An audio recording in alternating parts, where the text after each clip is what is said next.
Haleluya. Salam. Saya percaya dimanapun saat ini kita berada, kita tetap sehat, antusias dalam Tuhan. Amin. Nah saudara, hari ini saya akan sharing sedikit tentang kebenaran firman Tuhan yang saya akan bawakan kepada kita semua. Nah tema sharing yang saya akan bawakan ialah menang atas kepahitan yang tertulis dalam Keluaran 15 ayat 22-7. Saya akan bacakan kepada saudara ayatnya. Berikutnya ialah di Mara dan di Elim. Musa mengurus orang Israel berangkat dari Laut Tebarau. Lalu mereka pergi ke padang gurun Sur. 3 hari lamanya mereka berjalan di padang gurun itu dengan tidak mendapat air. Sampailah mereka ke Mara, tetapi mereka tidak dapat minum air yang di Mara itu karena pahit rasanya. Itulah sebabnya dinamai orang tempat itu Mara.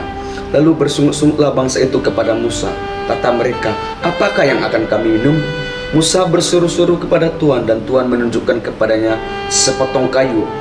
Musa melemparkan kayu itu ke dalam air, lalu air itu menjadi manis. Di sanalah diberikan Tuhan ketetapan-ketetapan dan peraturan-peraturan kepada mereka. Dan di sana Tuhan mencoba mereka. Firman-Nya, jika kamu sungguh-sungguh mendengarkan suara Tuhan Allahmu dan melakukan apa yang benar di matanya dan memasang telingamu kepada perintah-perintahnya dan tetap mengikuti segala ketetapannya, maka aku tidak akan menimpakan kepadamu penyakit manapun yang telah kutimpakan kepada orang Mesir, sebab aku Tuhanlah yang menyembuhkan engkau. Sesudah itu sampailah mereka di Elim. Di sana ada 12 mata air dan 70 pohon korma. Lalu berkemahlah mereka di sana di tepi air itu. Nah saudara, Alkitab mencatat setelah 3 hari bangsa Israel berjalan melalui padang gurun, mereka menggerutu, mengomel, dan melawan Musa. Berbagai kekecewaan, keraguan mulai menumpuk di hati dan pikiran mereka karena mereka tidak mendapat air, dan mereka berpikir ini pasti kita sudah salah jalan dan tidak dituntun oleh Tuhan. Dari mulut mereka keluar caci maki, sementara dari mulut Musa, pemimpin yang ditunjuk oleh Tuhan, bagi mereka yang keluar ialah seruan doa kepada Tuhan. Musa berseru kepada Tuhan karena ia sadar bahwa Tuhanlah yang memiliki air. Saudara dapat membayangkan 3 hari mereka tidak minum dan mengalami kehausan, dan tiba-tiba di depan mereka ada air. Mereka sangat bersuka cita. Mereka sangat bersorak-sorai karena mereka mendapatkan minum air yang mereka ingin puaskan rasa kehausan mereka. Tetapi apa yang mereka dapati di sana? Namun yang terjadi adalah saat mereka merasakan air, ternyata itu pahit rasanya saudara. Sungguh tidak ada hal yang lebih mengecewakan, bukan? Ketika kita berpikir bahwa kita telah mengalami kelegaan, tetapi ternyata yang terjadi malah lebih tidak enak, bahkan lebih buruk saudara. Kepahitan ialah suatu keadaan di mana kita tidak bisa mengharapkan apa-apa lagi, keadaan yang kering dan hilang pengharapan. Nah saudara, jika sudah dalam kepahitan akan membuat kita melihat semuanya menjadi serba salah, dan akhirnya membuat kita tidak mau ke gereja lagi. Bahkan ibadah live streaming pun enggan, ibadah onsite pun enggan itu. Itu sebabnya bangsa itu mulai menangis. Nah saudara, dicatat di sini, Alkitab mencatat dari surga, Tuhan melihat ke bawah. Tuhan tidak melihat dan tidak merasakan padang gurun itu, terik matahari, kepahitan air yang dirasakan oleh bangsa itu. Tuhan tidak melihat itu. Tapi apa yang Tuhan lihat dari atas sampai ke bawah? Dan Tuhan tidak mau mengomentari atau menanggapi tentang semua itu. Apa yang membuat? Nah saudara, Alkitab mencatat dari surga bahwa Tuhan melihat ke bawah. Tuhan tidak melihat dan tidak merasakan padang gurun, terik matahari, dan kepahitan yang dirasakan oleh bangsa itu. Tuhan tidak mau mengomentari, bahkan menanggapi semuanya tentang itu. Nah dikatakan, apa yang membuat Tuhan melihat ke bawah? Tuhan melihat ke bawah karena Tuhan mendengar seruan doa hambanya Musa. Karena Tuhan berseru kepada Tuhan, dan Musa percaya pada saat dia berseru, Tuhan mendengarnya. Amin. Dikatakan kalau ada sesuatu yang dapat melembutkan hati Tuhan adalah ketika dengan hancur hati kita datang kepada Tuhan, kita menangis di kaki Tuhan dan berseru kepadanya. Kita ketahui suatu tokoh Alkitab, Ayub, yang berkata, aku menangis dan Tuhan memulihkan aku.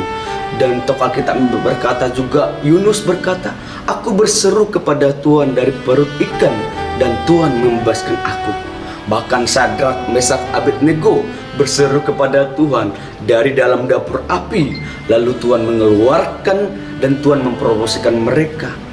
Ketika pikiran kita berkata bahwa aku sudah tidak sanggup lagi, ketika iblis berkata bahwa kita akan mati dalam masalah keadaan yang terjadi saat ini, ketika dunia seputar kita dan COVID-19 berusaha mengodorkan air yang pahit kepada kita, percayalah saudara, ketika kita berseru kepada Tuhan, ketika kita percaya berserah kepada Tuhan, Tuhan pasti memberikan air yang manis itu kepada kamu. Bukan seperti orang Mesir. Nah, ketika pikiran kita berkata bahwa aku sudah tidak sanggup lagi, ketika iblis berkata bahwa kita akan mati dalam masalah keadaan yang terjadi saat ini, ketika dunia seputar kita dan COVID-19 berusaha meneran hati yang pahit kita, percaya saudara, di saat kita berseru kepada Tuhan, di saat kita membawa hati kita yang hancur kepada Tuhan, Tuhan mendengar dari tatanya yang kudus. Amin saudara. Nah saudara, di dalam dunia ini kita akan banyak mengalami pemurnian dari Allah, baik melalui penderitaan, penganiayaan, persoalan yang sepertinya tak kunjung selesai, sakit, penyakit, dan sebagainya berikutnya. Keadaan ini yang sering membuat begitu cepatnya sukacita kita berubah menjadi sesuatu yang pahit. Akan tetapi, di balik semua itu, percayalah, ada maksud Tuhan buat kita. Jadilah kuat dalam segala hal di dalam Tuhan, karena Tuhan Yesus telah mengalahkan dunia. Katakan amin. Nah saudara, bagaimana supaya kita bisa menang atas kepahitan? Nah, yang pertama dikatakan sini, ingatlah bahwa dalam setiap persoalan Tuhan selalu sediakan jalan keluar. Katakan haleluya. Nah saudara, Alkitab mencatat ada sepotong pohon yang Tuhan telah tanam di padang gurun, tetapi bangsa Israel termasuk Musa tidak melihat pohon itu karena mereka sudah mencicipi air yang pahit itu. Jika hati kita dalam kepahitan dan kekecewaan, maka akan menjadi sulit bagi kita untuk melihat penyediaan Tuhan tersebut.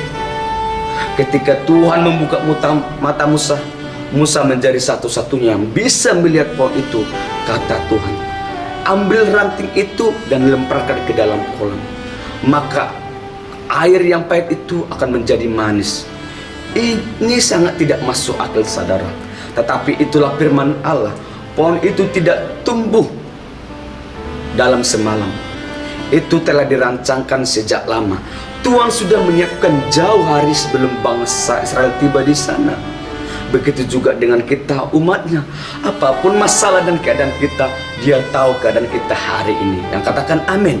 Tuhan yang sama telah mengedarkan pohon untuk kita di tepi masalah kita, dengan tujuan untuk mengubah kepahitan menjadi kemanisan. Katakan amin. Nah saudara, yang kedua dikatakan Tuhan mengendalikan waktu.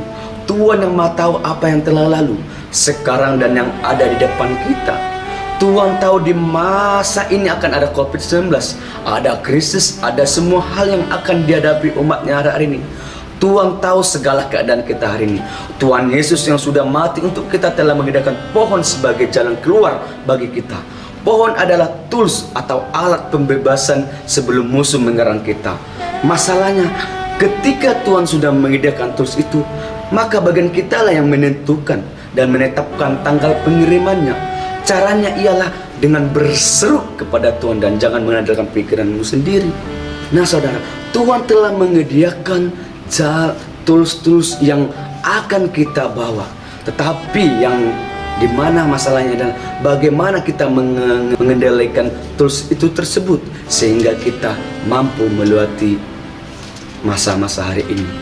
Nah, yang ketiga dikatakan di sini adalah Tuhan sudah menanam dan menyediakan orang yang tepat di tempat yang tepat dan dalam waktu yang tepat untuk menolong kita. Camkan ini saudara, Tuhan sudah menyediakan jalan keluar bagi kita yang sungguh percaya kepadanya. Pohon jawaban itu sudah ditanam dan disediakan sebelum kita tiba pada keadaan hari ini. Keadaan hari ini bukanlah destiny kita. Itu bukan tujuan hidup yang Tuhan sudah rancangkan buat kita. Itu hanyalah ujian untuk kita lalui. Jika kita mengalami kepahitan, lihat sekeliling kita. Tuhan telah mengerjakan sesuatu sebelum kita semua tiba di Pulau Pinang ini. Jangan takut, jangan marah, jangan kecewa, jangan menggerutu, apalagi jangan bersungut-sungut, saudara. Allah telah menyediakan pohon kehidupan itu sebagai alat penawar racun, alat pembebasan, alat untuk memberkati kita. Jika kita sungguh-sungguh mendengar suaranya, melakukan yang benar, memasang telinga untuk perintahnya, mengikuti ketetapannya, maka janjinya, Ia tidak akan menimpakan penyakit apapun yang telah ditimpakan kepada orang Mesir kepada kita. Sebab Ia adalah Tuhan yang menyembuhkan kita. Tuhan izinkan semua keadaan hari ini terjadi karena Tuhan punya rencana untuk kita. Tuhan telah menyediakan sebuah pohon untuk kita. Waktu kita ada di Mara, Tuhan mau lihat apakah kita mengizinkan penyakit Mesir atau Mara menggerutu pahit hati, keraguan. Nah saudara, Tuhan izinkan semua keadaan hari ini terjadi karena Tuhan punya rencana untuk kita. Katakan amin. Tuhan telah menyediakan sebuah pohon untuk kita waktu kita ada di Mara.